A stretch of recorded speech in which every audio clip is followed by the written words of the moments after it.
இஸ்ரேலில் ஹமாஸ் பயங்கரவாதிகள் பிடித்துச் சென்ற பிணை கைதிகளில் ஹிந்து மதத்தை சேர்ந்த இளைஞர் ஒருவரும் அடக்கம்.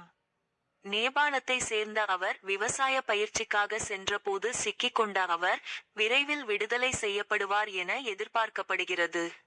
கடந்த 2023ஆம் ஆண்டு 7ஆம் தேதி இஸ்ரேலுக்குள் புகுந்த ஹமாஸ் பயங்கரவாதிகள் தாக்குதல் நடத்தி பெண்கள் மற்றும் குழந்தைகள் உட்பட 250 பேரை பிணைக்கைதிகளாக பிடித்துச் சென்றனர்.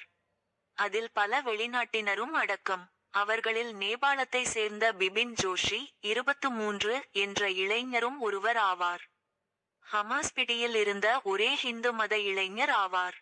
அவர் விவசாய பயிற்சி திட்டத்துக்காக நேபாளத்தை சேர்ந்த மாணவர் குழுவுடன் இணைந்து பிபின் ஜோஷி இஸ்ரேல் சென்று இருந்தார். ஹமாஸ் அமைப்பினர் தாக்குதல் நடத்திய அன்று அவர் உயிரிழந்திருக்கும் சூழல் ஏற்பட்டது. ஆனால் அவர் சமயோசிதமாக செயல்பட்டதால் உயிர் தப்பியதுடன் தனது நாட்டைச் சேர்ந்த இளைஞர்களை காப்பாற்றினார். பல இஸ்ரேலியர்களின் உயிரையும் பாதுகாத்தார். இருப்பினும் அவர் ஹமாஸ் பயங்கரவாதிகளிடம் சிக்கிக்கொண்டார். தான் பிடிபடுவோம் என தெரிந்தவுடன் உடனடியாக உறவினர்களுக்கு மொபைல் போனில் குறுஞ்செய்திகளை அனுப்பினார். அதில் தனக்கு ஏதாவது ஆனால் தனது பெற்றோரை பாதுகாக்க வேண்டும் என தெரிவித்து இருந்தார். இதனால் அவரது பெற்றோர் கவலையடைந்தனர். அவரை மீட்க வேண்டும் என அந்நாட்டு அரசிடம் கோரிக்கை விடுத்து இருந்தனர். முன்பு போர் நிறுத்தம் ஏற்பட்ட போது பல பிணைக்கைதிகளை ஹமாஸ் அமைப்பினர் விடுவித்தனர்.